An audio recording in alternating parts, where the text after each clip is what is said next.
All right, y'all. It's Shakur Stevenson fight week, and I was watching his little series on YouTube, Top Rank, Shakur Stevenson Certified. Now, he said some things in there that were puzzling. As I said before with Clarissa Shields, as I said with uh, a lot of these young fighters, it's okay to be confident, but there's some things that are just cocky and they're not smart to say. And him making the statement saying he could beat Floyd Mayweather, he would be Floyd Mayweather's hardest fight. Right now, at 44 years old, if he told Shakur Stevenson to make 135 and Floyd came down to 135, Floyd Mayweather would take Shakur Stevenson to school. I'm just being honest. And him saying he's going to be or he is the greatest fighter and all this other stuff is like, look, y'all have to understand one thing.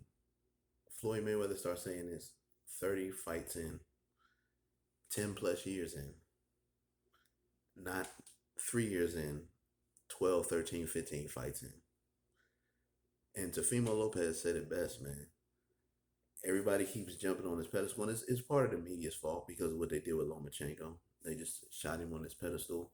So now everybody thinks they can just come in and dominate boxing, no problem.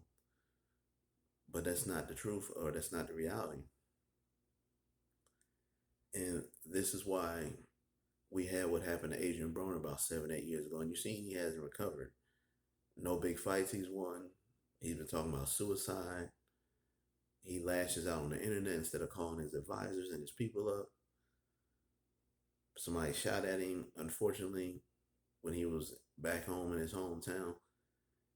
And I don't want to see these kids get humbled in like 2 or 3 years and then be salty when they really need to wait about 10 years. See, I heard one rapper saying the other day, I think I'm the greatest rapper all the time. Not realizing Jay-Z and Nas have been doing it 20 plus years and can put out an album now and it'll still go platinum. That's what makes you great. See, the people that are hot now, they got to realize 20, 30 years from now, you got to still be able to put out an album. You got to still be able to talk about stuff, and people still got to be able to love you. They still got to be able to respect what you do. You understand what I'm saying? So, for people to continue to go back and forth with "I'm the greatest" or "and I'm the best" and "I'm better than Floyd Mayweather," and it's just like it's a good analogy to have in your head, but to be honest, you have to have 20 plus years to call yourself great or the best. Floyd didn't really get pay-per-view, celebrity until he beat Oscar De La Hoya. Then he elevated, and it was all about Floyd. So good luck to Shakur Stevenson. I hope he wins this fight. I think he's a great fighter. But with all these young fighters now, stop getting ahead of yourself. Because when you get ahead of yourself like that, when you actually lose, you're going to have a mental breakdown and not believe what happened. You can be the best fighter. You can say, I think I'm ready to fight whoever. But seeing you saying you're the greatest and you're the best fighter of all time, not even halfway through your career, just a fourth into it, is ludicrous. It's absurd. So we'll see what happens, but I see this a lot in this generation. I'm glad that y'all getting money that other people didn't get.